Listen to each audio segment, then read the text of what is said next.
podcast. Yeah. Anyway, but that's it. So we gonna roll into The Last of Us now. Mm-hmm. So, oh yeah, I did not pull up this episode.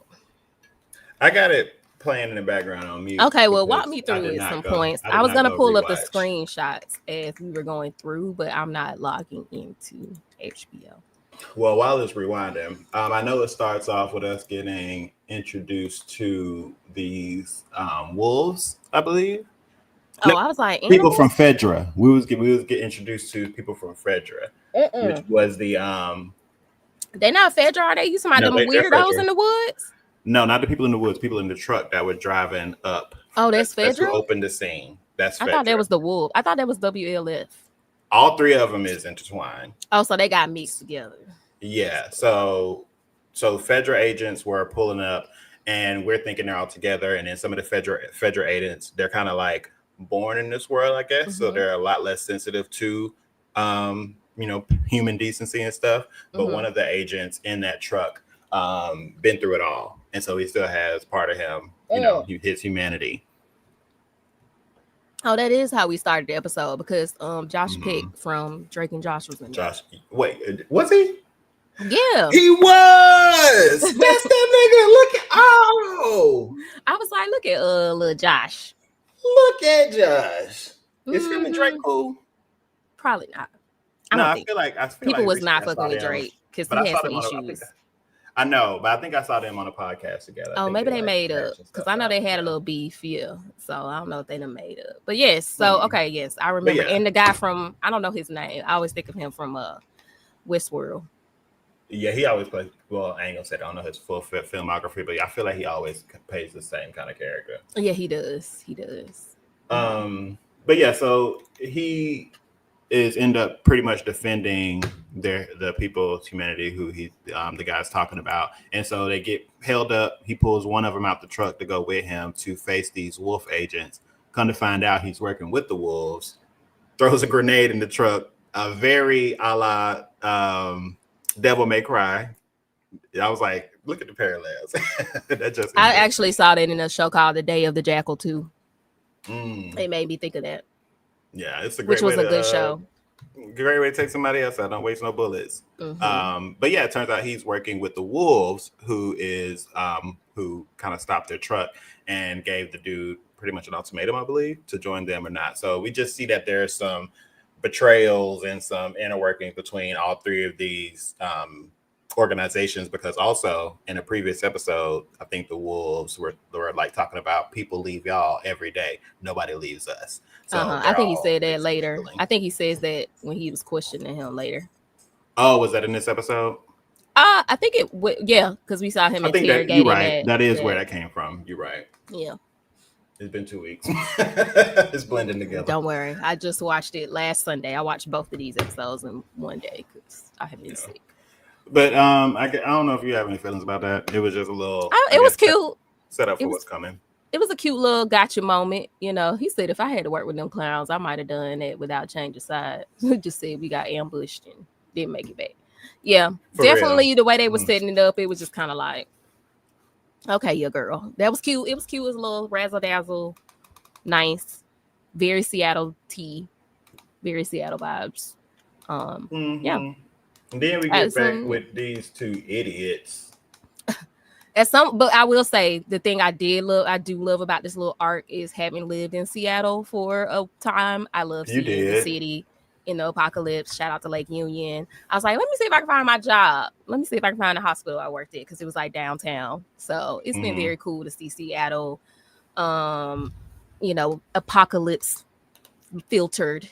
I enjoyed the pride when they were walking down the Capitol Hill scene, and they had all the pride flags and stuff up still a little bit. Lots of memories of going to the art walk at night. Very cool. I enjoyed that. That was like the only redeeming factor of this episode. Yeah. I'm still mad to this day I never took you up on that invitation to come stay with you and check it out. Yeah, it was cute. I love Seattle. If it wasn't so far from everybody I know, literally, I would probably still be there. It's just too far. But yeah, it's a great city. Did you recognize any areas or landmarks or buildings? Not particular. I mean, well, yeah, some of the buildings, obviously, just the cityscape. In that one scene later on when they were outside trying to figure out where the girl was gonna be, and she was like, they were trying to orient themselves later on. Yeah. You know, you could see the lake on one side. That's why I was trying to see my job, but it wasn't like far enough. It wasn't a wide enough lens to capture the hospital that I worked at. But I thought it would be cool if I did see it. But yeah, they passed by a good amount of like storefronts and stuff. Yeah, Capitol Hill looked pretty accurate. Like I didn't recognize any particular store area or anything or any bar, but the area is definitely, because they have their art walks where you walk through all the bars and stuff, and they have different art activities. So I mean, yeah, it's pretty cool to see that little. Okay. All right. Yeah. Well, yeah, they strolling through your hood, I guess, trying to find Abby and them. And they come up with on like a tank or some shit, which just being loud. That's the thing that kind of annoys me. Our first point of contention, here we are. We're only how many minutes into the episode, but it's just like I really wanted to see her when she left to go get revenge for Joel. I wanted to see a maturity or a locked in energy that I just don't feel like she's embodying. And this moment felt like Ellie season 1. This felt like 14-year-old Ellie to me. I don't know. I'm telling you, girl. I know I like, and I don't want to be a dead horse because in no way, shape, or form do I want to come off body shaming to this 21, 22-year-old woman. Right. But it's just the energy that this character is carrying right now. It's not delivering the level of fierceness that Ellie protrudes. Like she radiated. Yeah, from the moment all the time she was locked in, like locked in. Even in the times that felt light, there was still that undercurrent. Yeah, of like we got business to take care of. And now we'll get there later. I do want to give her flowers because I haven't really yet, and I think she do deserve some. But it's just I keep coming back to it. It's just not the gravitas of this character is not being presented. The charisma of this character, I don't feel like is being fully presented. And I think it's a I don't know if it's like I don't and I'm not quite sure if it's how they're writing her differently in the show or how it's really hard to know if it's a director choice, if it's the actress limitation or choice. I really can't get a good feel for which one it is because they are changing. All feels possible. Yeah, because they're changing things too. So it's like, I'm not sure if this is like maybe the directors want to keep her in a certain space or they feel, or if they are doing that because they feel like she doesn't have the range to capture that. But after seeing, not to jump ahead, but after seeing this week, I feel like it's possible she could push it. I think it's very small tweaks. I don't feel like it's even like a crazy range tweak. I feel like it's just like certain things just don't feel right, which I know in this scene you said she opened the tank and that's cute. But then we had the whole music shop scene, which just pissed me off. The music shop pissed me off. Why did it piss you off, Brie? Because Dora, why are you playing drums? Yeah. There's moments all throughout this that I'm just like, do y'all not are y'all realize trying to give us what y'all are doing currently? Moments? Like, y'all are infiltrating an unknown space, an unknown city where it's only two of y'all. Y'all don't got no main watch outside. You don't know if anybody's patrolling the area at this moment anyway. You took the whole nobody responded to the tank as we're clear to play the drums. Let's pretend this isn't a well-armed military type situation. Let's pretend it's not that. Let's say it's 4 people. Because I mean the group you're looking for is at least 5, 6 deep. Let's pretend it's 5 people. They spread out through a couple of buildings in that area because you haven't cleared those buildings. They hear a big bang. You freeze for like 10 seconds and look around with your weapons drawn, of course. So if anybody was looking for you, now they know you're armed. So that's all you give it. Like after because I mean, seconds, and honestly, they were all good. We clear. And honestly, in the whole city, if you heard that from a distance, that could be anything. Right. Even if you heard it from like a 2 blocks over, you could be like, "Oh, what was that? I don't know, whatever." but let's make sustained noise. Let's play drums, which is very specific. You know, it's not like these people don't have this whole city on lockdown. So, you know, if they heard drums, you know, they probably would know we're in the music store versus a tank randomly making a loud clank sound. That's in also the same vicinity. And on top of that, right. when the tank initially slammed down and fell, keep in mind the horse is in the middle of the road. The horse is in, you didn't even try to pull the horse. That's what I'm saying. Y'all don't immediately act. Y'all survey the area. And then seconds later, here come, what's her name? Nora. No, it's not. Dina. Look at y'all. Y'all done got me. Dina is sitting here like, oh, what did Ellie tell her to find a place to find a place to settle in. She's like, already got it. Like, girl, if you was really that on it, if you already had a place, that's why you didn't take her when, because now your horse gonna be shot up. If you had got pulled up, if they had pulled up on you from the tank, your horse was in the middle, like you said. It just like, and for Dina to be the one to just start playing the drums. Yeah, because like I get she's supposed to be the brains right now, right? Yeah, because if you wanted me to buy that she balances Ellie's childlike whatever, she don't take that serious self, like she's this and she's that, I can't, that's cool. So I'm like, Dina playing the drums just felt very, it's like y'all really like, first of all, because you said in the game, was Dina with her in the game? Yes. For this. At this part of the story, yes, she's Dina now with her. Yeah. Mm-hmm. It feels like they just want to give us these like really romantic shots for them. Like they're really trying to sell them to us, and they're taking time out of the apocalypse to give us these nice scenic shots to try to build some, you know what I mean? Like if that's what it feels very out of place. And I feel like if we were with Joel and Ellie, which we had season 1, we didn't need these things. Like we didn't need these like picturesque shots to establish. I don't know. It just feels like they're trying really hard to, because Ellie and Dina don't have the chemistry to carry us or something. Yeah. Like I feel like they're trying to give us these moments. I do, because that's one thing I was like, they better at least bring their chemistry since we're going to be dealing with it this whole show. Right. And I think they're doing a decent job. I don't think they don't have any chemistry. I honestly, I personally don't know what it is. I know there's something missing that I'm just not feeling 100% sold on. It's just, like, it's just because it's like, you know what? Let me say this.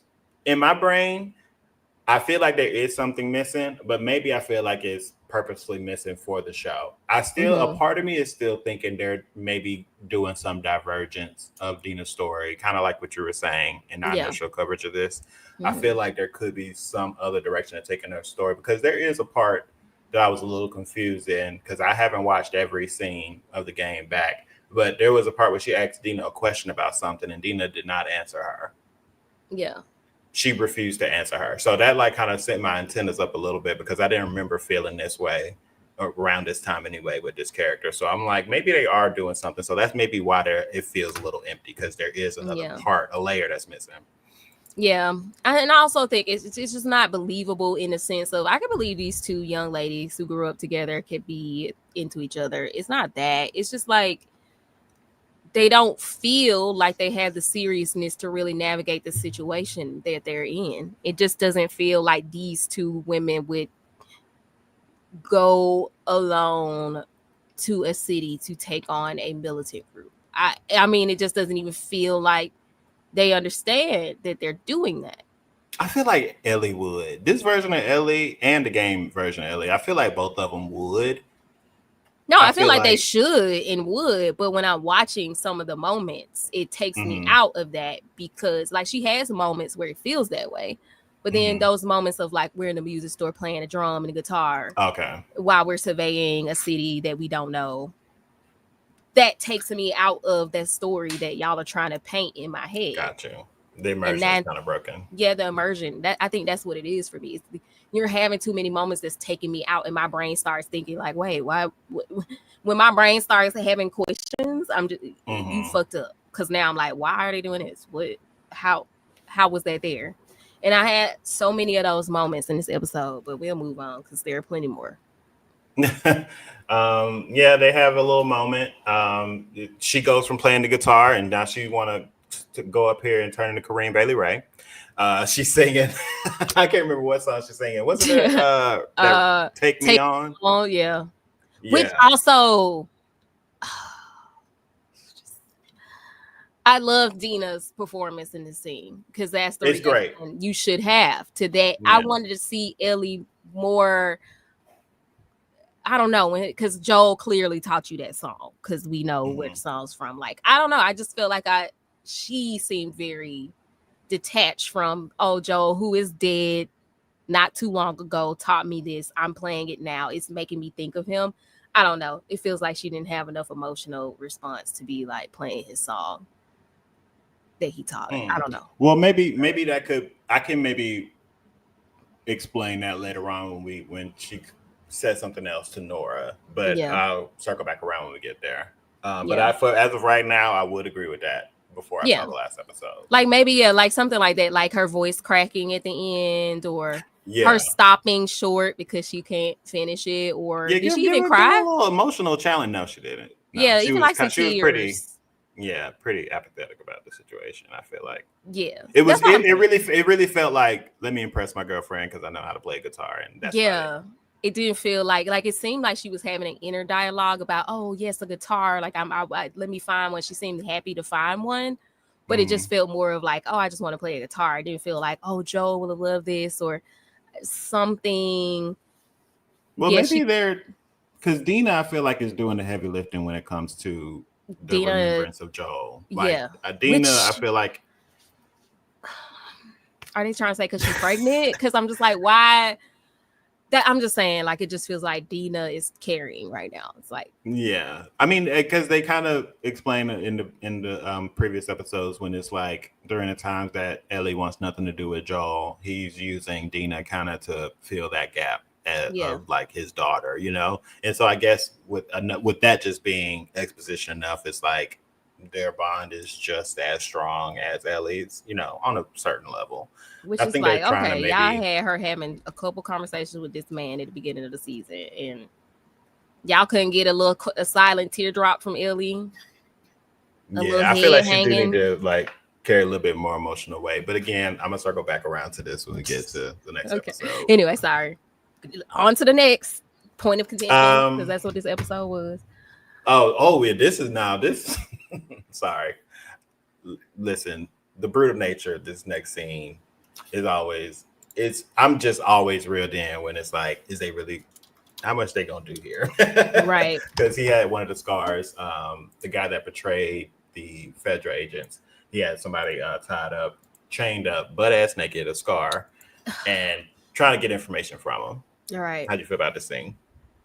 I actually enjoyed it. He could carry a scene. Like, he kind of pulls you in. Yeah, very intimidating. I love the pots because, you know, him talking about it and all that stuff. I kind of knew he was interrogating once he started. I like that. Like, I love that. Didn't need the meat. Didn't need the pale meat on the screen. It was very strange. But, I mean, at least that let me know it was a dude. So I just, from personal experience and working in the industry for about, and you too, you've been in the industry just as long as me, if not longer. Right. I see any chef I ever worked with turn into this man. I feel like any chef that I have ever worked with that has some skin in the game, been in there for a long time, and is just bitter enough, you know, did their time, they all could turn into, they're definitely like sadistic people.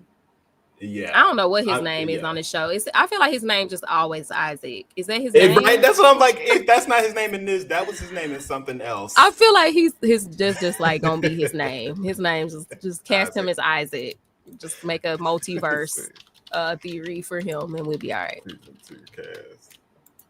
Not Isaac. Why should that better not be his name? Because I swear that was his name in something else.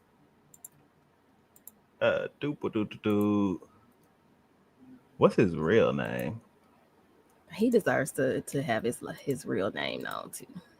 Yeah, he way too far down in these credits. Yeah, because he's like a cameo. Y'all know his name in chat? Not me sweating profusely. I'm gonna get it eventually. But yeah, we see the fortitude of these scars. Like they are built for tough. Like I didn't think I don't think I would have had the gumption to really deny him with this level of torture going on. Like they did. I think it was a good testament to their belief, which I think was the point. Like they really don't play about the goddess. Yeah, exactly. They don't play. They can tolerate anything because of it, and I thought that was a good way to show that to us. And yeah, girl, his name is Isaac. Okay, Jeffrey Wright as Isaac Dixon. That is funny. Okay. Yeah, he ends up putting the pen down and taking him out because he was like, if this man ain't anything, it's rational. Because the moment he knew it was a lost cause, he was like, it's no point. Right on. So that makes him even more terrifying to me because of that. You know, a practical villain calculated. Is a very scary villain. And that's the other thing. Like, that's why it irritates me to see Ellie. It causes me anxiety because it's just like, girl, you want me to believe this girl is here with these people. Because everybody out here is just not playing. Like, everybody is not playing with y'all ass. Focused, locked in. And it's like, I don't know. It just makes it, you just oppose her against people like Isaac and fucking Abby. Yeah. While you were headed, where were they headed to? Washington to deliver her? Where were they going? Where they would deliver who? Boston. Ellie in the season yeah. I don't know where it was, but yeah. Wherever they was going. While she was over here splashing in zombie water, causing a ruckus. Acting like life is sweet. Yeah. Isaac was over here handling business. So 100%. Like, yeah. But honestly, I will give this to the show. As much as I don't love the idea of them not recasting this role, because I just feel like it was necessary. At least it gives a different layer that the show didn't have, because in the show, I feel like you sometimes lose track of the sight that Ellie's still a teenager. Yeah, so she's only 19. Yeah, so in my brain, you don't really think about the layer of like all these poor kids is missing. Like any of those animes, like Promised Neverland, there's that extra layer. But these are kids. But they are just they're 19. I mean, and that's the thing. Like I'm actually okay with, because her real age, she's older than the character, and I think they read as young. She reads as this age, and it's cool. Like it's cool if she looks like a frail little girl. Like even Abby, the way they casted her, like she looks not, but she still at least carries a I'm locked in vibe all the time.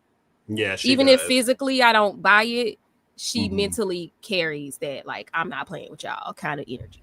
Like I'm locked in. So that's what I mean. I don't know. I mean, that's if I had to, I'm trying to find plus points for the show. And that's one of the plus points for me, is that at least it adds this extra layer of, in my brain, I just equate her to being like, and no shade to the actress, like 15, 16. So it's like that extra weight of like, please don't do this. Like, don't do this evil deeds to this little girl. So, that gives me extra emotional. Which I'm sure we're going to have an interesting moment. But anyway, girl, we had an interesting moment season 1 with her, to where it's like, don't do this to this little girl. So well, I'm sure we're gonna get a lot more that like pales in comparison. Not pales in comparison, but like makes that look small. Like she absorbed nothing from Joel. Yeah, I don't know. Maybe true. Like I feel like she just maybe took she like when Joel died and his essence lifted into the sky, and she absorbed that experience. She only got the raw anger. She didn't get a lot of the methodical nature. Like she literally just got raw anger. I just wanted to see her. I want to see her post Joel going to avenge him, like really lock into Joel. Like I can see you pissed at him and you just want to be everything but not him, which is normal. Like if you're a teenager and you're like, I don't want to be like you, I want to be me. But after he died and it's affected you this much, where you have to do this, like that moment where she was in the house, like, she put on the flannels, like she had a little ponytail. I was so excited that, okay, we're getting a new Ellie. She's locked in. We're getting a new Ellie. She's got her Joel flannel on. She got her ponytail. She about to be on her itch. That little half up, half down. I love that. I thought she was going to be locked in. And then the next episode, we back to hair down, I'm just a girl, just in the apocalypse. Like, what happened? And it's fun that you say that as a non-game. Well, you're a gamer, but yeah, you didn't play this specifically. Right. And when you play this game, and because you play as Ellie, and it is a first-person shooter type of situation, Ellie in my brain, girl, is this militaristic, just vengeance machine, cannot be stopped, bitch. Just like wherever she shows up, death follows. And because that's just the nature of a video game. So when you take that aspect of always walking around shooting people in the face, like it does seem a little bit more tame than your first experience. Because at this point in time, girl, Ellie had about 26 bodies under her belt. I do love those moments where we get video game views in the show too. We definitely got a lot of that. Fun. I don't think it was it was this episode. It was this episode, I think. Well, I mean, the next part is them finding, I can't remember what building it was, but they kind of snuck into one of these buildings and they found a nice, hefty, honestly, their first real, true dose of reality in which they should not be continuing this mission because they walked up on, I want to say, 5, 6 when people, all the bodies, strung up, gutted, just guts hanging, and all kind of stuff just written on the walls in their blood. So at this point in time, that should have been like, go home. 100%, girl. We are returning. Okay, if I'm Dina anyway, this is where I'm shocked Dina wasn't like, we should go. Abort. We gotta go back and at least report this because guess who didn't do this? A group of like 4 people. Yeah, and this is obviously 2 groups who beefing, and we came here thinking we was just gonna have to deal with one. You now have all the information you need to make the proper decision. We should have never got the rest of this episode. We should never got the rest of these next 2 episodes. Yeah. But I'm pretty sure you don't agree with them moving forward anyway. But how you feel about this scene? It was good. It pulled me in. I thought it was great. It's trying to help you get an idea of what's really going on. The whole them clearing the room but walking right past Dina was crazy work. I'm like, yeah. So maybe I should ease back on the militaristic aspect of it. Because I'm like, what kind of militaristic sweep was this, girl? Like, what are you talking about? What are you talking about? And then how you didn't see her go up the stairs? Nobody saw that in their peripheral. Yeah. They are literally the sentry lights. Once it passes one direction, right. Your peripheral sights do just stop working. You mean your peripheral sights in the apocalypse ain't like level 10? On 20, right? I'm just saying. I got robbed once. I got robbed once back in like 2013. Right. My head has been on a swivel ever since. Right. I would just be like that. Like, I'm sorry, because they move fast too, little zombies or whatever. So it's just like, I don't know. Now we getting those what is it called? The abnormal titans. Yeah. They be talking and stuff. So I'm like, I don't know, like I don't know how she snuck past them like that. I see you. Right. Girl, we're not gonna jump you. Come here. We're not gonna jump you. That's what I feel like. We didn't get the abnormals just yet. It's kind of just them agents coming in, sweeping the place. That is true. Prime Ellie would have never trusted. That's a good point. I just want to point this out. That Dina was with Joel when he got murked. And there's no way he'd feel like Prime Ellie would have trusted her. That's good. To me, I would have been a little skeptical. You might have been able to talk to me a little bit, but I'm just saying, if Joel was on patrol, you want me to believe my Joel, the nigga I was rocking with all season 1? Got caught up there's some context missing here. There's some context missing here because anybody else with Joel and Ellie would have been fresh strangers who they would have had to trust on the fly. Like, she's for the last 4 years, 5 years, been building a relationship with Dina, and I'm still looking at you sideways. So you would just sleep. So you would just sleep, chemically induced sleep. So you didn't know nothing. Okay. Yeah, I mean, definitely there would be suspicions that I wouldn't be able to ever truly get rid of, but I don't think enough for me to challenge you, especially when you come in with me with all this information.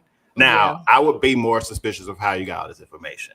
Yeah, that's what I'm still just like, how you got all this information if you was asleep? Because now the story's not adding up. Like, I mean, yeah, a little skeptical. And then also the Abby being wasn't dressed like a survivor. She was cleaning alone. Yeah. But she's also young, so I can see Joel. They've established enough. Like, they was on it season 1. Joel has a softness for, his daughter age, Ellie's age. So Joel projecting onto any girl around that age, Ellie daughter need to be protected. I can kind of see him overriding his initial skepticism in that way. So anyway, and on top of that too, like, Ellie's dumb. Like, she got some instincts on her, but she's still kind of dumb. And like, I could see her being clouded over her very new emotional feelings. This is her first. I mean, not her first, because I think they did establish when we got introduced that she had like a fling or something, like an ace. Yeah, she seemed like she liked some, but she's still fresh in the feelings of having emotional attachments with people. So I can see that clouding her too. She's clouded a lot by rage. I can see her getting clouded by love too. Yeah, that's just how she is. So where are we now? Okay, so they escaped. That little fight was cute. They got out the window. They went outside. Found a little opera house or something, a theater or something like that. Well, they got away from the agents up until that point where they got to the train, I think. And they went to the underground. Yeah. And then zombies ran up and they got done up. And then, I think that's when they found the opera house. Yeah. Which also, like, that's still irritating me. Like, they literally just be like, okay, we're 5 feet in the door. Let's sit up here. I'm like, why are y'all just... Yeah, so comfortable in being half-assed. Like, why are you posting up right in front of the front door?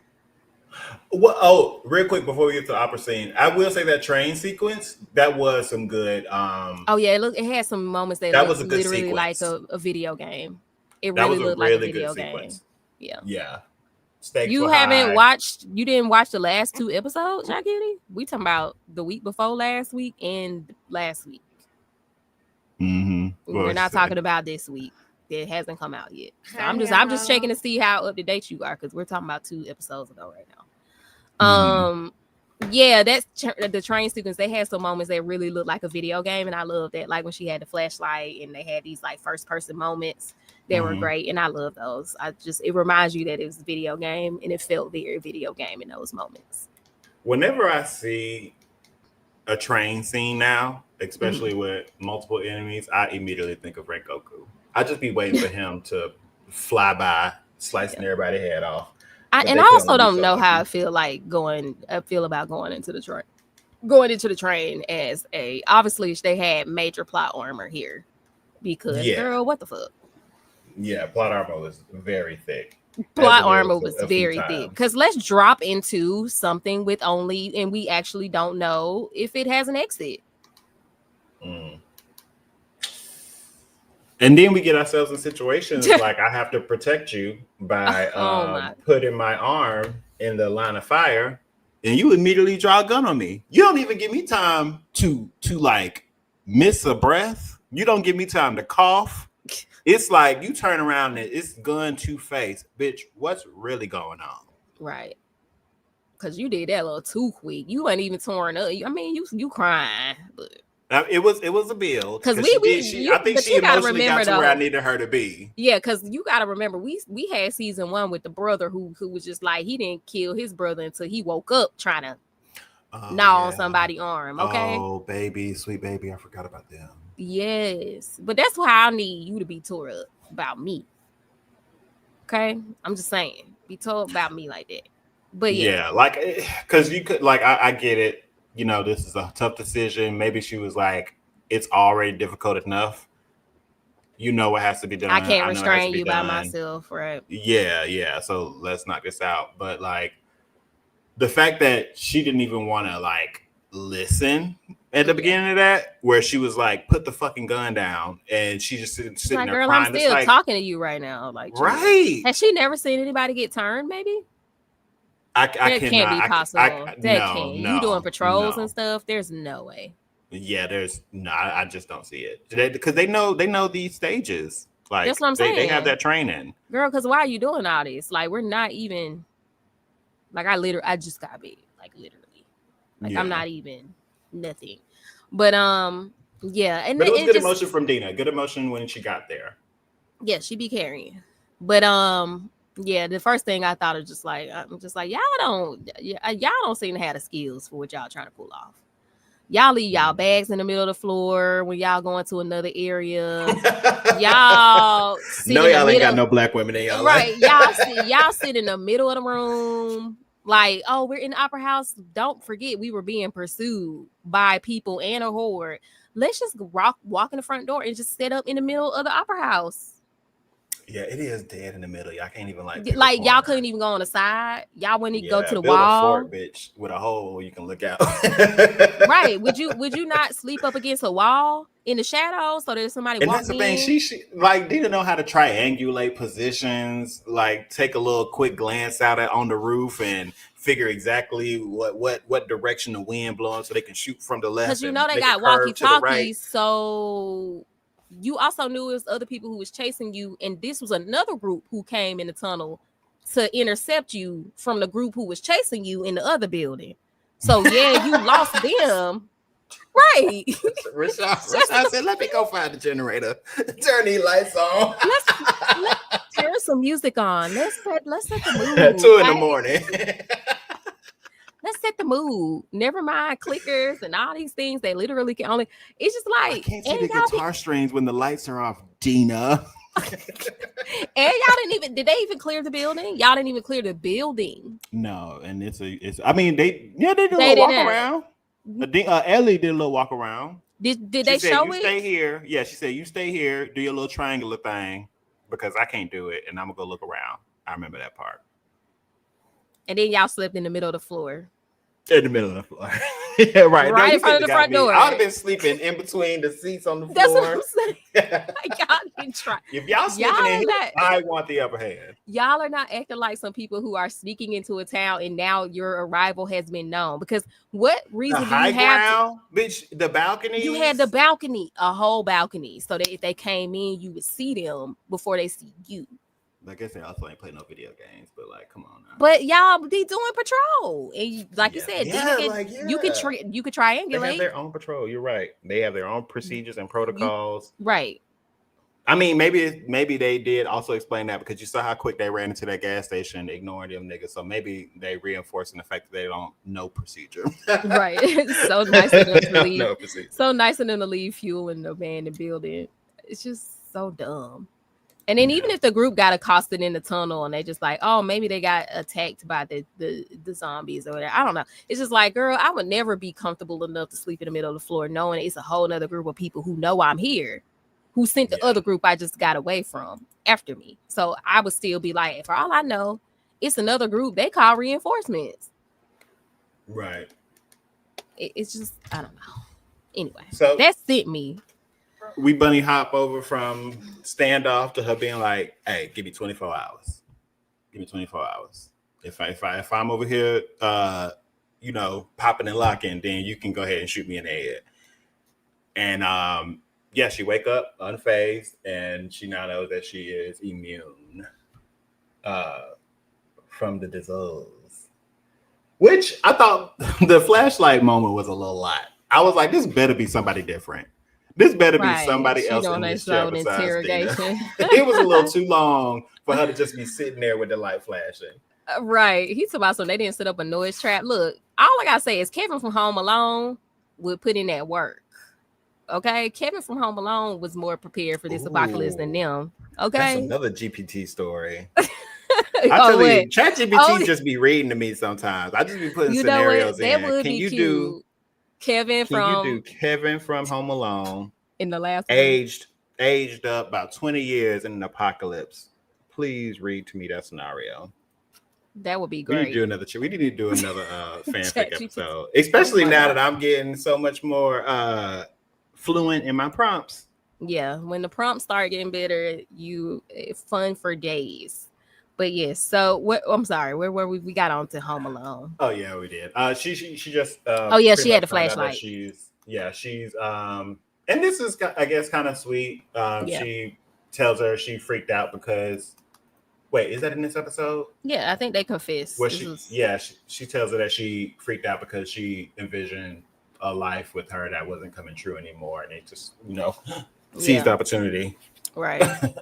Which is, I guess, cute. And she's like, I'm gonna be a daddy, which, I don't know how I feel about that whole announcing it in like. Their response. I mean, when me and my husband were watching the scene, we both was like, we kind of was just like sitting there from that moment into the finger banging, which I know your hands, man. There was finger banging in there? Oh my God, I missed it. No, you didn't. I did. I genuinely did. What are you talking about? The whole scene. Oh, I do see now. I see that happening. You missed that? Yeah. I don't think I missed it, but I may have blocked it out because, like I said, in my subconscious, these still read as children. And I think I genuinely blocked it out. He said he blocked it out.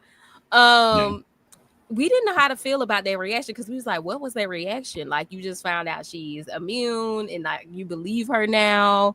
And then you're like, she said, I'm pregnant. Ellie said, can I pet it? Can I touch it? And then she was like, I'm pregnant. And then it was just like they were vomiting emotions. And then they just like kissed. And I was like, these are all weird responses to all of the news that has just been divulged.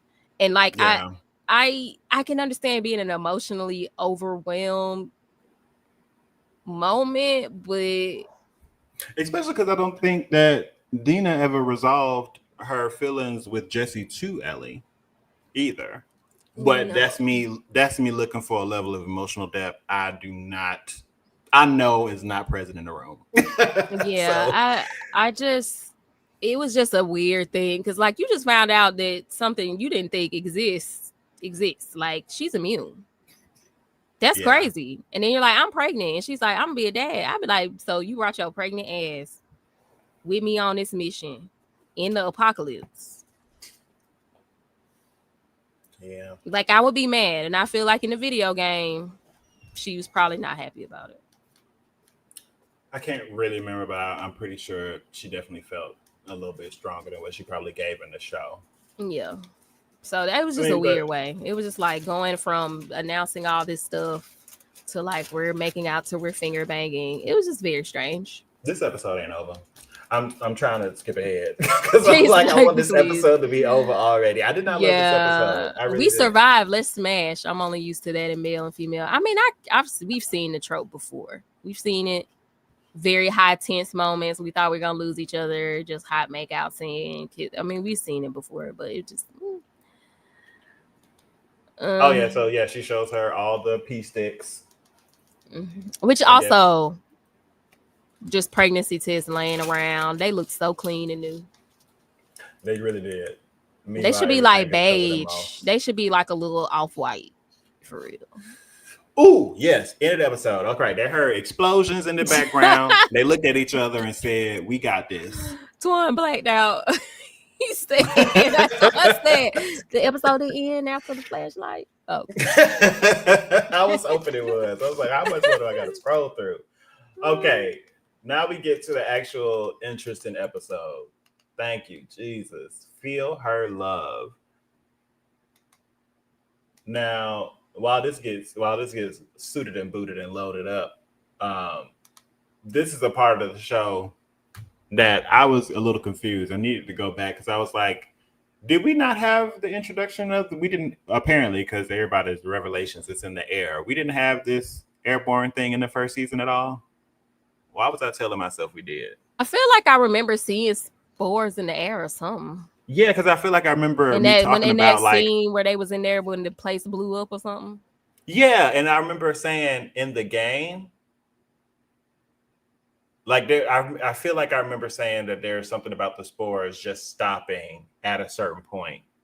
Yeah, because I think it was that part where they were talking about in the throat, like it exists in the throat or something, and we saw that scene where that lady had the spore that came out of her throat.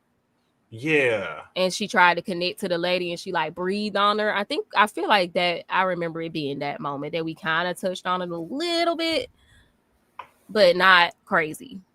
I got to revisit some of those scenes because it felt like this was a new revelation to the show in this episode. And I was like, I thought we already established this, but yeah, I think only capacity we got was like from what I was seeing, the capacity to which they kind of visited the idea in the show, which is like, oh, somebody cough on you and they already infected, you might catch it.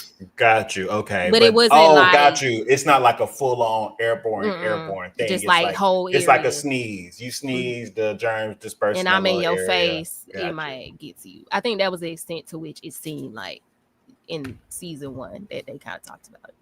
Okay, because that's pretty much where we pick up in this episode. You see, what is her name? Homegirl from Waiting. The movie Waiting. Have you seen the movie Waiting? Yeah, but I don't know. With Ryan Reynolds, with the girl that's like every time she goes into the kitchen, she cursing up a storm. And then she I do, but I can't remember her face. Yeah, I can't even remember her face or anything. I haven't seen that movie. She's always yelling in movies. I used to love that movie. But anyway, how do we start the episode? Yeah, so we're back with the Wolf agents. I think it's is it her name Tati? Nope, Tati is from You. We're gonna see her later. I don't know her name, but anyway, Nora? she's the Nora. I think Nora is later. Yeah, okay. She pops back up. But I was like, oh, Nora, she was in You this last season of You, and previous season. But anyway, off track. Jesus, the leader of the Wolf organization is meeting with this. I guess she's some other high up agent or leader. And she's telling the story about pretty much why she had to lock her own son in the basement. Oh, the Asian lady. Yeah, the Asian lady. She sent a couple teams to go do some recon in a hospital. Same hospital that the team that Ellie is looking for is camping out in. I actually missed that scene when we watched it. I think I was scrolling on TikTok. This scene that I'm talking about right now? Because when it came up after the episode, I was like, I don't remember this scene when it happened. It was like the beginning of the episode. I said, "Oh, it is scrolling." Okay. Yeah, but she said she sent a team down. They did not return. And she sent another team down. This one with her son there. And during she thought that they were being attacked or there was zombies down there, but he was like, "No, it's in the air." That's all he said, and he told her to lock up, seal them in. So that's how they got the revelation that this is now legitimately in the air. There's no escape if it gets out of the hospital. So there's like close all the vents, seal all doors, yada yada yada. Which is, I mean, good on her. I thought we was about to get some more killing. I thought she was about to shoot this lady in the head, but it turns out that these people actually are. I think this is our introduction that these people are more than just savages out here destroying wild Scar people. Like they're just trying to protect their own, you know. It's just crazy to see all this. I'm like, can't take me back to the little town with Tommy though, because this is. I do not enjoy this dynamic. I really just don't. That's just a side note. I just really don't. I think I would be a little bit more of like Tommy came from the get-go. Yeah, maybe it's something about it's just so unbelievably too large of an enemy for me to feel like these two girls are gonna navigate it in any way. Right, successfully. So it's like it's just making it tiring because I'm like, it's just no way. I mean, we did, luckily get somebody join, but we're just not there yet, unfortunately. What else happened, girl? I'm trying to remember. I tried it because they were they had found a position. How did they end up? Okay, how did they end up? Go ahead. Like after that scene, we had kind of got that beginning to kind of lead us to where we end. Mm-hmm. How did it? I feel like I glazed over or something, or I was on TikTok until they was being chased and they was in the place where she was like, "I'm gonna protect you," and she told her to get in the cage. But I feel like that was also possibly like 20 minutes into the episode, so I have no idea what happened. It was them. It was the triangulation scene that I was talking about earlier. Like she was trying to figure out what routes they were taking, etc. She said, "You stay here, and I'm gonna go survey the area." She does a little walk around. Honestly, I don't think nothing like crazy big is going on. Although they did get outside. I think that's what the next big thing was, right? They went outside and they decided to continue, and they found that some more Feel Her Love imagery, and underneath was all those scars dead on the street, and it was like, feel this B word. Yeah, so yeah. She that's was the like, moment where they was like, wasn't they kind of was like, we need to go. Didn't they have a moment where they were like, we need to? Yeah, but it wasn't even. It was her being like, I will go back. This is crazy. There's no reason we should be here at this moment in time. You're pregnant. Let me take you back. Blah blah blah. And then she tells her backstory about how some dude broke in, and she was like, "I would do anything tonight." And how all of this took up the first 15 minutes. This is like 15 minutes in, exactly, almost. Damn. So nothing wasn't happening. Yeah, it was just a lot of them talking in the beginning. But I mean, I think this is number 2 or 3 of like, why? Because it's like more and more evidence that this is more than y'all. This is bigger than y'all. Y'all got pistols, maybe a rifle. Yeah, that's pistols it. And a little rifle. Y'all don't have unlimited magazines. Like, what are y'all? I mean, after being chased at the train station. That's what I'm saying. Y'all think y'all are this equipped to really run some kind of covert operation, some sting operation where y'all can sneak in, maybe only waste 2 shots and get back out? Bitch, y'all are not 007. Turn around. Even if you run into somewhere that you need to run, you got the little zombie people in there. Everywhere humans not, they are. So it's like you running from them. I'm like, Dina, like, I always get to this point in these episodes, like, y'all can now die risk-free to me now because y'all have made such a dramatic, dumbass decision. Like, you leave it up to Ellie to make the smart decision whether y'all continue or go. She's asking you. Yeah, because Ellie was ready to go home. So that's the other thing. You setting Dina up to be this like, oh, she's the brain, she's smart. And then when Ellie was like, we should go home, she was like, no, we shouldn't. Like, girl, what? Yeah. Forget the fact that you've been throwing up since you got here. Right. At dead bodies. So let's not put you in some high pressure situation where people might be dying left and right in your face. It's just ridiculous that she wouldn't have been like, we're gonna go home. Yeah, we'll go home. But then that's the thing, like your reactions to these scenes are like immediately juxtaposed to what you're saying about your backstory. Like you painting yourself to be this hardened dude that would never stop, that will never take a breath without getting your revenge. When you walk up on a couple of dead bodies and you gagging, now I get you pregnant, but this don't give strength to me. No. It just seems like I'm gonna put on this front because I wanted to be supportive of you, and I'm not gonna make you turn around. So if you're not gonna tell me to turn around, we're gonna keep going. I think it's just these are children. It doesn't feel grounded in anything. Yeah, I'm fast forwarding through this conversation. Get a cute little cheek hold, and then we end up on them getting a dose of reality. They sneak up in that place finally because they decide to go at night. And they hop up on girl, Zombie 2.0, but it ain't just one of them. It ain't just 3. It ain't just 7, bitches. 11, 13 of them bitches, and they talking to each other. The zombies. Are they talking? They communicate with each other. They be talking to each other. I mean, they always do, but they be like coming up with battle strategies like in the fight. Oh, you're right. Yeah, because that's their whole thing. Because remember, she was like, they was flanking them, and then when one girl, one of them jumped towards her, I think it was like go around or something like that. Like they actually was strategizing. That is true, and then the other one was like waiting for his right moment to strike. And I mean, they were doing call outs. What was the plan? I could take a lot of bites. I wanted this to be so much more emotionally charged with this whole, her sacrificing herself for Nora, for Dina.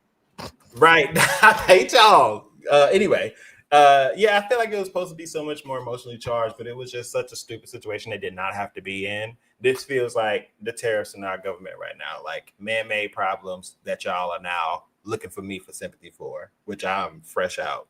So it was such a dumb plan. It was such a dumb plan anyway. Y'all might as well just die hugged up. You talking about here getting in the cage, and then what? You're in enemy territory. Ripped apart. And you're in enemy territory, girl. Who gonna save you? Who's coming? The sadistic part of me was happy that Cage was getting like shredded like Christmas paper while she was still alive, because I was like, I want you to watch. I want you to see how this plan you came up with is crumbling apart. Right, because this is literally just a little chain link fence, girl. They're rinky dink. Like, girl, what was you talking? What are you? They peeled that shit back like a banana peel. He said, I wanted Dina to die. Like, what was the plan? I'll get bit and you gonna stay with your pistol, and the wolves are gonna come save you? Like, what's the plan? I'm sure if I go like this just long enough, bitch, I'm gonna get this off of you. Right. I just was like, girl, I don't understand what the plan was. There was no plan. I'm so glad a man had to save them, because I'm so tired of this girl power shit. I'm so tired of it, girl. It's an apocalypse. Shut the fuck up. That is wild. I'm so tired of it. I don't know if I'm gonna jump out the window and say I'm glad that a man was there, but no, I'm so glad, because somebody that seemed like they got some from season 1, through season 2, episode 1, when they was like, oh, should a man go in? You don't want the girl? I was like, girl, it's the fucking apocalypse. Shut the fuck up. Like, literally, you need men. Like, in an apocalypse. Girl, I'm not gonna say you don't. Well, I'm not gonna say you don't. That's why I'm like, this isn't 2025 and everything is cool. We don't need girl power like to this degree. Yeah. We don't need this type of girl not to power. this degree like, whatsoever. I like how Tommy's wife is on the council and they have men and women. Like, that's the extent to which I can say, once areas are clear and there's a structure set up, much like real life, women have space to do more, right? But when you talk about legitimate just survival, like against the harsh elements of reality, that is not where women spread their wings and thrive. It's just not. That's where men thrive. Once you get the structure in place, the women got it. They're good at community, they're good at structure, they're good at all that kind of stuff. We don't need Ellie and Dina to be superhuman. Like, y'all are 19-year-old tiny women. Because let's keep it a bean. Like, if it was you and Ellie in the woods and she would have got shot in the leg, y'all bitches would have been done. Because you seen how Jesse picked her ass up and ran. You know how you see how you couldn't do that shit. You see how Ellie ass wouldn't have been able to do that shit. And he ran fast while carrying her, because you would have threw her on your back and y'all would have been limping. Like, let's keep it up. Like, come on. Like, once Jesse got there, I'm just saying, Abby in the game would have been able to do the same thing Jesse would have. Yeah, but Abby swole as fuck. All right. So once again, I agree with Rashawn. To me, it didn't have to be a man, but it did need to be somebody over 5 feet. Okay, yeah. If it would have been that chick from Game of Thrones, Brienne. If it was, Brienne would pull up on your ass. She also would work. She would have worked. Let me name one person I want to be stuck in the apocalypse with. It's gonna be Brienne. The actress too, bitch. I know she got something in there. That's what I'm saying. So once again, it doesn't have to be a man, but the likelihood is gonna be that it's a man, because most women ain't built like a old girl from Game of Thrones, not that height. But even Tommy's wife looked like I would have loved for it to be Tara too. I could believe her in this situation. Like, that's what I'm saying. That's what it needed. Somebody that's like, realistically, they should have been on here from the get-go. Yeah, like I just don't believe these two girls. So once again, if Ellie and Dina were by themselves when the woods thing happened, they would have been done. Yeah, easy, 100%. And a part of me giggled when Dina got shot in that leg. Because girl, why is y'all sitting like there? A part of me giggled. I'm like, you over here with your legs laid out like you watching a movie, girl. Like, chill out. Not movies on the lawn in the summer. Really? Like, this is crazy. But so they get stuck in that situation. Jesse pops up, tuxedo. I don't know why I wanted to call him Tuxedo Mask. I hate you. Please unpack that for me. I don't know why if do I want to call racist? him Tuxedo Mask? I feel like racist. Is it? Because there is no reason. There is no. I mean, the hair the same. You put a blindfold on him. I mean, one of them masks and a little. I need Chad. You can't. That would be a cute little cosplay. No, he would eat down his tuxedo mask. I'm not saying that. He got the height. I forgot the tuxedo man. That's a Japanese anime, so of course he's Japanese. I forgot about that. In my mind, tuxedo man, because his eyes is covered, that's an American white man. You ain't seen that new one with him and Serena be effing, okay? They be smashing, okay? That's not like the American one in the 90s. But yeah, I was glad to see him. The show instantly got better once Jesse popped up. Because even if Tommy didn't go with them, Battle Train, Joel Age, that's cool. I feel like I would have liked to see, if the three of them were all just there, that would have been great for me. Mm-hmm. Yeah, like if it was just Jesse, Dina, and Ellie just went out as some crazy kids because they all supposed to be around the same age. Like it would feel better to me. I know they staying true to the game, but it still would have felt better. Yeah, I mean, it's just like I get the rationale between not telling him. You don't want to tell nobody. Of course, y'all trying to sneak out. Y'all don't think they're taking this situation seriously. We'll never get our revenge, but yada yada. I get it. I got it. But I feel like there should have been a point in which y'all attempted to turn around. That would have kept me going. That would have kept me lost in the story because it makes sense. And then have them have their way blocked. You know what I mean? Like they could have got blocked by the wolves. Or if they would have ran into him, like if they were going back, they ran into him, and they're like, or even the same situation. They turned around and just ran into a building with those same zombies in there. But it's like, but anyway, he jumped in, saved them, great. And what happened to them? Because I feel like once broke off, once Ellie saw the hospital, she said, "Fuck everybody else that was here." Yeah, did they set up a rally point or anything? I was like, are they? They literally. The last thing she knows is her baby mama, right, is shot. Because like Jesse, I mean, I know Jesse has a rendezvous point with Tommy the next day, so I'm just gonna assume he's going to rendezvous with Tommy. That's what we gotta do. We gotta assume. Right, but Ellie doesn't know where the rendezvous point is. Ellie said, "I got a job to do. Best of luck to both of y'all. If I get back and I'm still a daddy, great." Which was also like, I guess it was supposed to be a funny one. I'm gonna be a dad. It's a funny moment. Yeah. Weightless words because your actions show different. Your priorities. Yeah. Some of it just feels forced, but I do feel like they're leaving space for Bella Ramsey, who she is, to come into the character Ellie. I don't know how I feel about it. I feel like I wish in those moments they would stay more true to the game. Like, because I feel like in real life, Bella's a they them, right? I believe so. Yeah, I think Bella's a they them. And just some of it just feels like a lot of it being just kind of like the choices are just like, this feels like what Bella would do, or I don't know. I think in those moments, maybe that's why it's taking me out of the apocalypse, because it just feels more like what Bella would do, if that makes any sense. Yeah.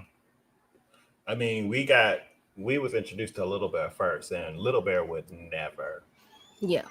That's why it doesn't feel like she's always in character. And I think there's a problem in that because we exist in 2025 where there's not an apocalypse, and how we think and live are completely detached from the world that they're supposed to be living in. So I feel like it's one of those roles where you maybe don't introduce yourself into the character because it just won't fit. It won't have the context needed to make any sense. That's what it feels like. I wish they would do less of that. Dina and Ellie fighting Abby's crew was unbelievable, but now it's Abby's army and the religious zealots and zombies. Not a chance, right? Yeah. Y'all just giving me more ops, and I'm just like, so what do y'all want me to do here?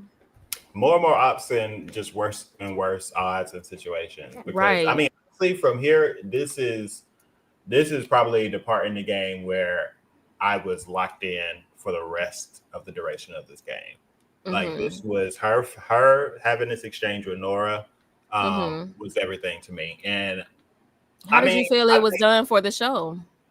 I think for the scenes that I've been seeing in comparison to what they're doing with the show, this is my favorite adaptation that we've seen so far. Okay, it still held enough of the emotional weight. And this is where I do want to give the Bella her flowers, because like the amount of, it's like, you know, that when you're so angry, when you're so pissed off, that it reaches that ceiling, and once you crack through that ceiling, the anger turns into not indifference, but something very similar to that. Like it's like emotionless. I like that. That's where Ellie was while she was delivering she that just like went out face-to-face full moment. rage. Yeah, she Yeah, was it was blinded by like seeing red, literally. It was so like if the rage was like this big glowing ball, like she took it and condensed it to a little dot, and that's what she's operating from right now. Right. Does that make that visual make sense? Yeah. And that's why I like how the whole scene was like painted in like she's just seeing red. I love the colors choices because it was kind of like her state. So I thought that was and I love the just the instant karma too. Like you was talking big shit, girl, talking big shit, like he was really about to do something. Now I got you playing freeze tag, running through screaming for your buddies. Yeah, but I like that Nora fought and she ran and she was like, she did. She was getting the hell on too. I'm not gonna go down like no bitch. Right. She was like, yeah, I'm finna go. But yeah, I enjoyed that scene. Coming. I knew that switch was coming where she was like, it seemed like she was sympathizing with her and that she kind of maybe had felt bad for Joel, but the way she delivered it, I still kind of forgot that was coming. So it was still effective. Like she said, that little bitch got what he deserved. I said, oh, okay. Don't talk about my man. But yes. Yeah. This scene was great. This was the one, like you said, I think it was one of the stronger moments out of the past 2 episodes where it felt like Ellie was like locked in and, you know, she was focused. And this is kind of what I feel like she would have had this focus and it would be like less intense and then it would get stronger once she found what she needed. Yeah. The chase was nice. Nice and what's the word I want to look for? I mean, it always makes me laugh when nobody knows how to aim. Like, Ellie should have took a shot or two. Yeah, there was definitely some you could take a shot or two. Yeah, but I mean, the fact that I like the payoff the way it did. I like the payoff of her going down to the other floor. Yeah, the realization she was like, "You killed us both." Ooh, yeah, savor. It's like telling somebody on an airplane when they ask to switch seats with you when you tell them no. Yeah, that's a great feeling. It's like, oh, you thought you knew how this was gonna go, right? Say nobody's on the ground floor. Feeling. Yeah, I don't know what floor they was on because this was B2. So this was the basement, I'm assuming. So this is where the conversation in the very beginning of the episode pays off because this they say that anything past the first floor is what was sealed off because of their report. So there like under the first floor because they were above B1, B2. That's where they were above on the main floor. And then they got to the elevator shaft that took them down to B1 and B2 that they because I'm assuming that's the basement. Yeah, because even when they chased them, they stopped chasing Ellie because they were reaching there, and they was like, "It's too late. Turn around, seal it off. Close the shaft." Right. But yeah, I love that scene of her walking up on Nora and Nora thinking that they did, and she's like, "No, put it together, bitch." Yeah, and that whole scene of like the spores with the people blowing it out and the lady, that was the lady, right? It was her son. That was her son who was up there? The one that she said, the one that gave the report saying, okay. First I was like, is that her? I thought it was her. Hey, I remembered his name because it was 2 people. Well, it was one on the floor, and then it was I thought there was a lady who was on the wall, and then there was another person. Or it probably was. It was. There was 2 teams that they sent down there, so it's 2 teams of people that's like attached to these walls and stuff. Yeah.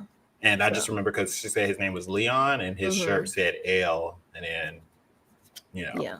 So yeah, that's crazy, and that's a big problem. They're cooked. Humans are cooked.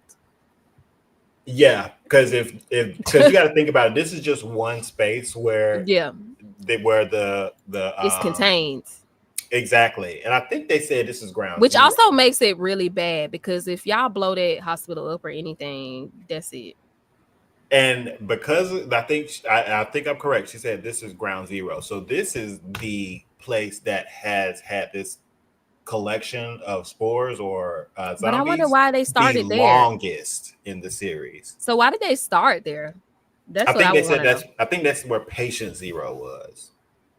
Oh, Patience. So this is like the oldest.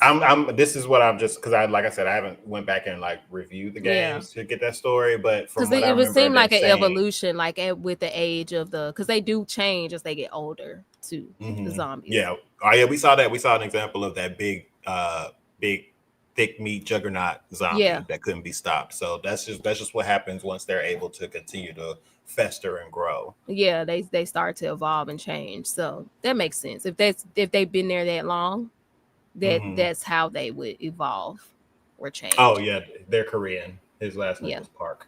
Park.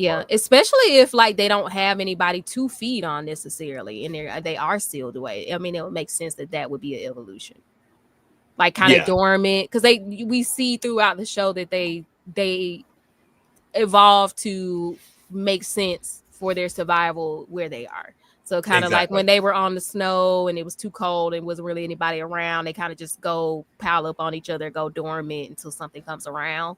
So they seem to adjust. So if you were locked away in the basement or something and you couldn't feed, that probably would be the next smartest evolution to keep the species going, even if you can't turn people directly.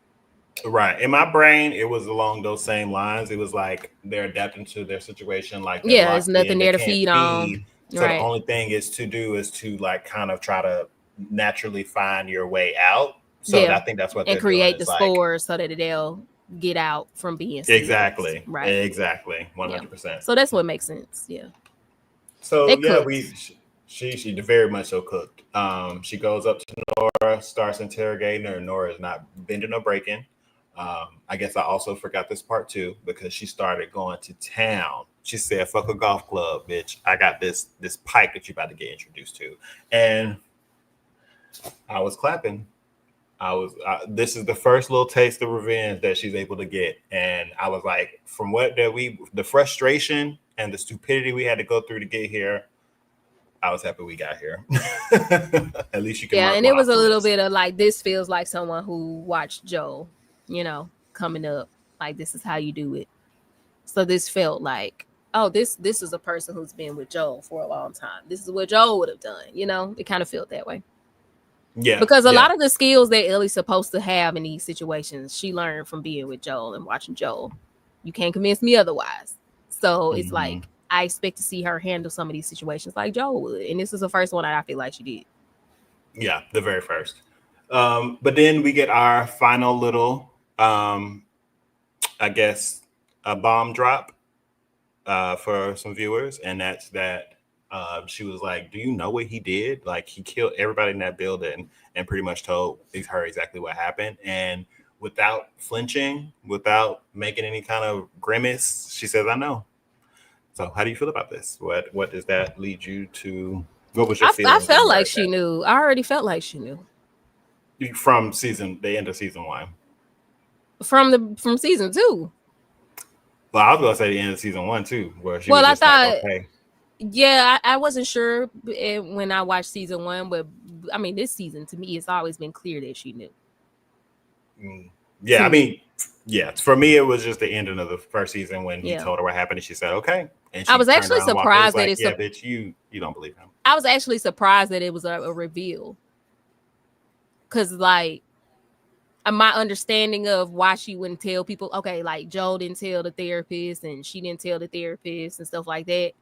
And they were kind of seeming like he don't know why she mad at him and blah blah blah. But my understanding is like they wouldn't tell nobody because that was the reason he killed everybody, was to keep her secret safe. So it just like wouldn't even make sense for her to tell people or him to tell people. Yeah, and she was still alive. Like, even after he died, she's still alive. So why would she tell the therapist? Like, why would I tell you why Joe killed all these people to protect me because I have to cure? Like, it just, to me, that I'm just saying how I was watching it. So when it was a reveal, I was just like, oh, this is a reveal? Because to me, I just feel like he told her, she knew. That's why she's pissed at him. But the reason they're telling everybody that they don't know or blah blah blah is just because they're protecting the secret. Like, that's just what I thought we were doing. Yeah, I mean, he never told her in the game, but he did tell. No, that's a lie. Did he? No, he told Tommy. He told Tommy in the game. Okay, so maybe Tommy told her, but then they had the flashback where it looked like maybe he's gonna tell her, but maybe not. Yeah, I don't know. We don't know in the show whether or not he did or not. That's why I was a little upset. I'm like, y'all really let him take this to the grave for real? Well, we're getting a flashback scene this week, so I'm like, maybe we'll see how. Obviously, we're gonna see how she came into that information. I'm still not sure if he told her or Tommy, but my understanding was that she knows. Now, the only thing I could see being a surprise is that he didn't know she knew. Maybe, like maybe Joel didn't know she knew, but she knew. Or something like that. I mean, I could easily see it being one of those situations where, especially because she was like in a chemically induced sleep. Yeah. So like, there could be fragments that she picks up. Like she could remember maybe just being in Joel's arms and hearing what's her name, the leader of the Fireflies. Right. Maybe hearing a piece of that exchange. It just didn't make sense. Like I could see something like that. She got some memories back. Yeah. Yeah. So I don't know. I'll be curious to see how she found out. But yeah, this whole time I've been under the impression that she knew. Like I knew she was just being an angsty teenager, but it would be so ridiculous for her to be this mad just because of a hunch. Right. I just feel like he's hiding something from me, so I'm gonna be completely intolerable. Like that just felt weird. That would feel weird. Yeah. Which kind of added to why I was just like, girl, you really ruined your last moments with this man. Not to rub it in, sorry. But you really did just being angsty. So, I mean. But then also, like, if you felt that way about it, I don't know. I'm interested to see what the conversation was more so. I feel like I knew she knew, but I'd be curious to know what the conversation is. Because you don't seem determined. If you mad at him, you don't seem determined to turn yourself in, though. Right. But I guess they said that the only doctor is dead, so I guess it don't matter. I'm ready to see exactly how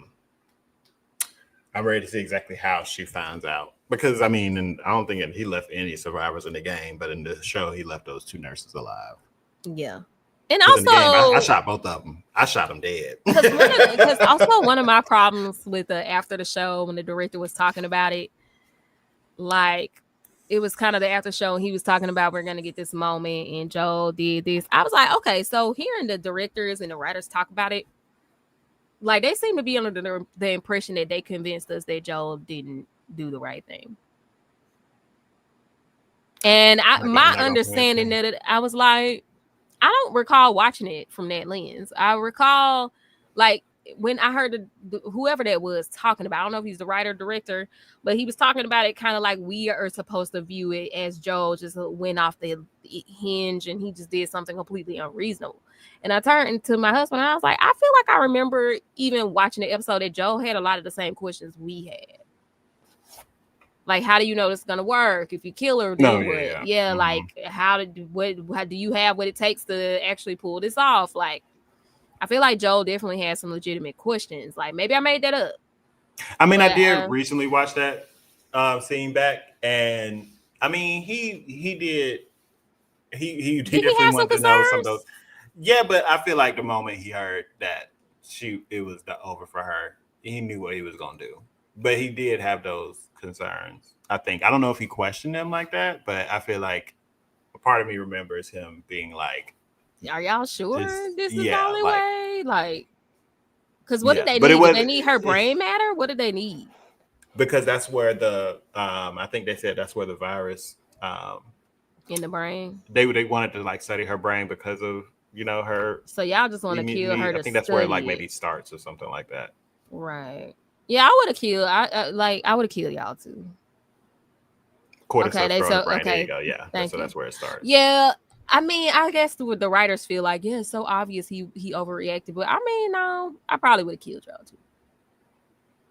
I would. You just killing her to study her brain in the apocalypse, bitch. Like, yeah, a part of me, especially if I had that emotional attachment, like if I really saw this as my daughter, and y'all telling me that I did all this to get her to y'all just so y'all can kill her, and number one, y'all lied to me to get her up here. Yeah, y'all lied, and then she don't know. She didn't lay down on that table thinking she gonna die. Exactly. Now, granted, there is that part of like, what decision would she have made? Yeah, and like give her that autonomy to do that. But y'all didn't think about that, so why am I? That's what I mean. Like, and it was just shocking to hear them talk about it like that, because I was like, I think they feel like they did a better job convincing us that. Yeah, Marlena didn't. I think they feel like they did a better job of convincing us that Joel was completely just out of pocket with his choice. And I was like, no, I feel like there's a lot of reasons I probably would have went his path. And then, like, we kind of had the conversation about whether he had to kill. I was like, yeah, I would kill everybody there because y'all seen her. Yeah. Like, y'all know who she is. Y'all have seen her. So I gotta kill everybody. So. Yeah. And I'm honestly, I'm just doing off the strength of y'all really playing me in my face. Like I'm gonna give you the ability to wake her ass up and present her with the choice. I don't think if that's how Joel was thinking, but that's how I'm thinking. Like, at that point, I think he felt like they were willing to lie to get her on the table. So I feel like he definitely was like, they're not even curious or trying to give her a chance to. Yeah, but that's the thing. You know what kind of animal Joel is. You know what kind of animal Joel is. Yeah, you think she was like, take him outside, make sure he walks away. Girl, he's coming back. Joel is coming back. Even if y'all did get to the point where y'all like successfully, took her out to do y'all research, he's gonna eviscerate y'all. Right. Like, and hey, Calvin, don't put some respect on my name.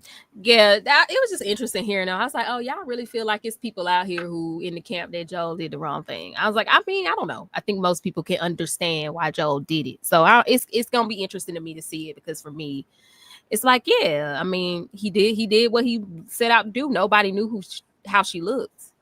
Even Abby, like, nobody knew how she looked. That's true. Nora was like, you're her. Yeah, they've heard of her, but they didn't know how she looked. And I feel like that was his purpose of killing everybody in the building, because he didn't want anybody to know how she looked.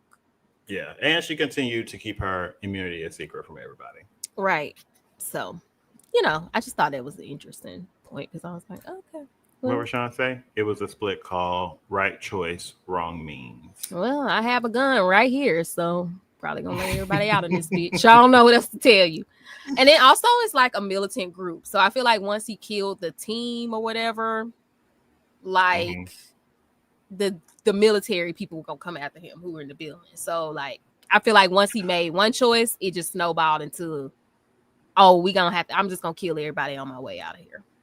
Well, how you think old girl gonna get out of this? What prediction you got for good old Ellie? Because I mean, as far as she's they probably ain't gonna be looking for her. Yeah, I mean, I feel like she can get out if she just find a way out from the basement, because they're not thinking she gonna get out.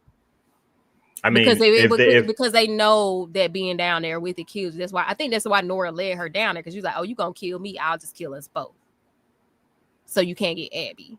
So I think that they would assume that Ellie died in the basement. So if Ellie can find another way out, got you. Yeah, then they wouldn't even be really looking for her at this point, because they probably assuming she did. I'm under the assumption that it's pretty sealed off, at least airtight. So it'll be interesting to see how. I'm feeling like, and honestly, I'm blanking out right now, so this ain't a spoiler. I don't remember how she gets free. So I'm like, is more than Tommy on his way? Like I'm assuming he said it's just Tommy. So I think they will be trying to get them out. I'm assuming it's gonna be an extraction mission, because I don't know. Like, are they gonna keep going? I don't really, because they at least got to be on high alert. Like, this girl came in, like, forced one of y'all on down there. Yeah. I think just rationale sake says that she's not by herself, so they got to be on high alert. Yeah, I'm just curious to see how they play. I would be curious to see how Ellie would convince them, especially knowing everything they know now, that Tommy and Jesse should help them kill Abby. Knowing it's two factions, they're crazy. Like, I just don't see how they would convince Tommy, especially to be like, yeah, let's stay and tough it out. I don't know. I think Tommy wanted to go. Tommy, right? That's what I'm saying. I think Tommy had enough desire to have this actually happen with Ellie, but because he got outvoted, he succumbed to the decision. But I think like, if he does show up, there's a higher chance of her pulling her talk no jutsu and getting him to, because he'll be like, okay, this is the information we got, we can do it. Because she's gonna do it in some type of a crash out situation. Like, I'm gonna go on my own. Like, either you can come with me and make this a little bit the odds in our favor, or you can take everybody else back. And unless you're gonna knock me out and tie me up, which then I would just knock you out and tie you up and take you. But yeah, she does. She's shown that she has the ability to convince him. So I feel like, I I'm curious to see how it play out. I'm glad that Jesse and Tommy are showing up because, girl, it was not giving with just Dina and Ellie. He's saying he would have shot the doc in the head, and I agree with Callum here that the doctor knows she exists. They would keep looking for her. I think they would keep looking for her. They ain't got nothing else to do in the apocalypse, so I feel like we would just keep coming for you. So Tommy lost his brother. Yeah, so I'm just excited that it's a bigger gang. Okay, at least 4 people feels more like I wouldn't be watching these episodes like, oh my God, this is stupid. Like, you cannot pull this off with a 2-man. Like, you can't. But at least with 4, who like somebody with Tommy who sound like he used to be out there in them streets back in his day too. Right, with a Joel Jr. Yeah, like a Joel Jr. This feels more like, okay, y'all could at least try to get y'all mission done to just focus on Abby while avoiding the militant groups that are still in. And is Tommy the older brother? He's younger. He's a younger brother? Yeah, he's younger. Oh, okay. So, yeah. It feels more doable if they just focus on their mission and like try to find ways to avoid the factions that are fighting. Yeah, Dina limping. And I'm assuming that arrow got poison in it or something. Y'all don't think it's poison? They just seem like they would poison the arrow.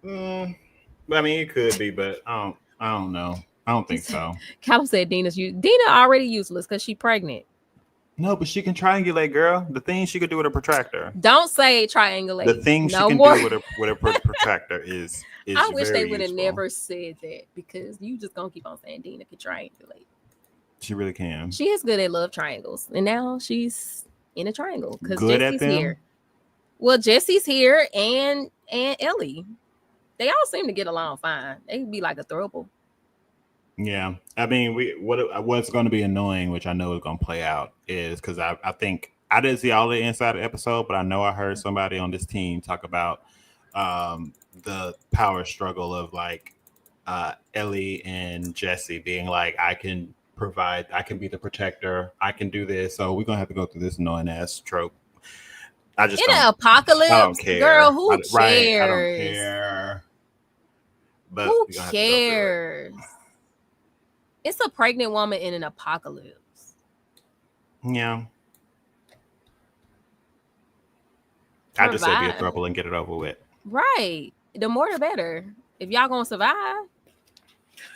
Well, anyway. Cheers to this next episode being 10 times better than these last 2.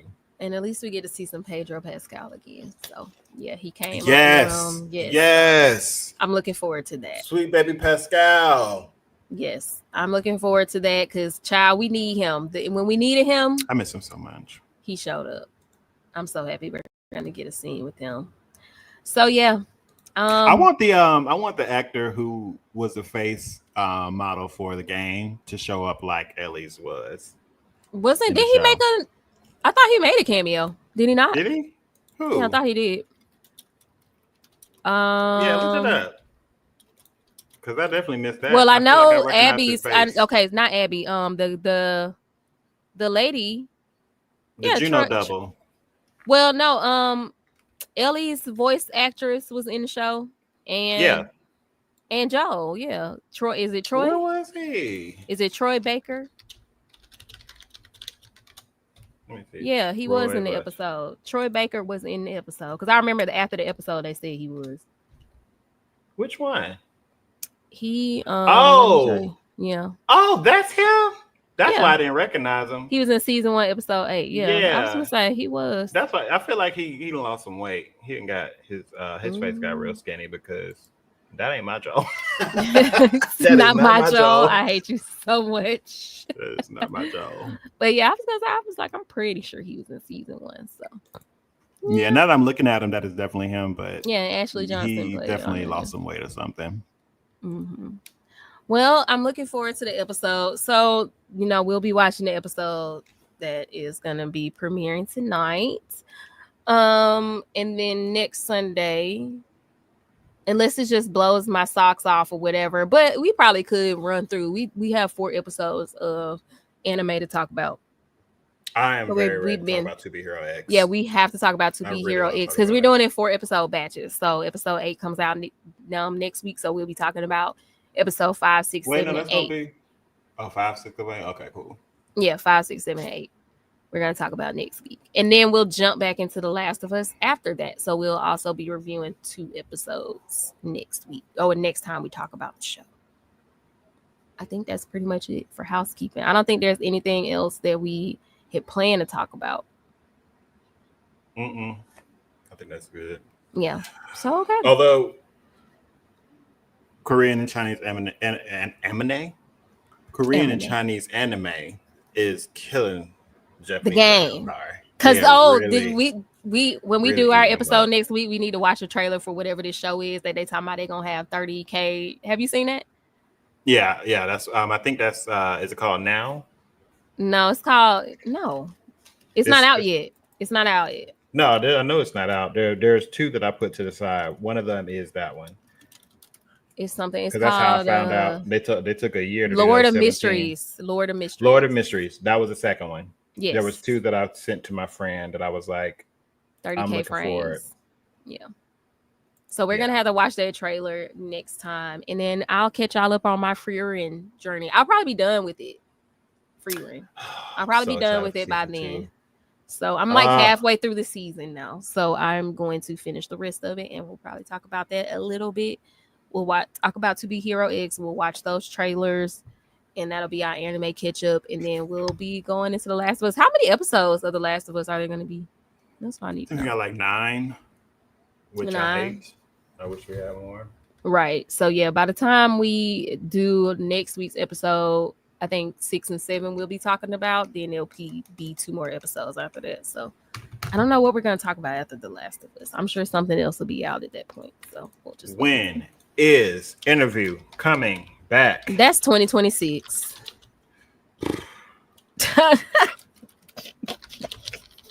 It is. Yeah, I don't know why they hate us so much. Like, why? I don't know why y'all just like. I don't know why y'all are like this. We waited for like so we just shows are just taking a long time now. They're like 2 years in between now. I'm just saying, you shouldn't have gave me that whole song in a trailer. And they really said so quick too, just to not have anything else coming out. I'm like, okay, but I think most shows. Squid Games, June 27th. The 3rd season? Yeah. Or the challenge show? No, the 3rd season. Oh, that came around quick. The Summer I Turned Pretty, which is my favorite show. Oh my god! And I need to talk to you about The Devil's Plan, girl. Oh yes, I need to finally watch it now that look. You cannot watch The Devil's Plan with brain fog. Let me tell you, you cannot. Love Island is coming. Good. That's what's coming. Love Island. I might check that out. But when I tell you, like we have homegirl from what's that betting anime? Kagura, I know what you're talking about. I don't know how to say it, but yes, I know what you're talking about. Kagurabachi. Nope, that ain't it, bitch. That's the the new sword anime manga that's out. It's something crazy. I think it starts with a K though. But yeah, that the betting anime where the main character girl is like getting off on all her crazy bets. Like there's a girl that feels just like that. There's a dude in there that's like, I feel like he's he's almost like L from Death Note. Oh, you smiled the one who when he showed up, everybody was like, "Oh my god, what are you doing here?" Him? No, not him. Okay. It's a person that I wasn't really checking for halfway through the show. But then last couple episodes, he really stepped his game up, and he is so methodical. Like it's almost I can't wait because I've only watched like episode 2 because I was like, I can't keep up with this because my brain. I had the flu, so I couldn't. Well, when you do, go call me, text me. Yes, y'all should check it out. Enjoying it. Yes, it's a very intelligent show though. So if you want to just zone out, it's not the show for you. It's not. I'm just letting you know now, it's not. But we will see y'all next week. All right. Thank you for watching. Bye. Bye.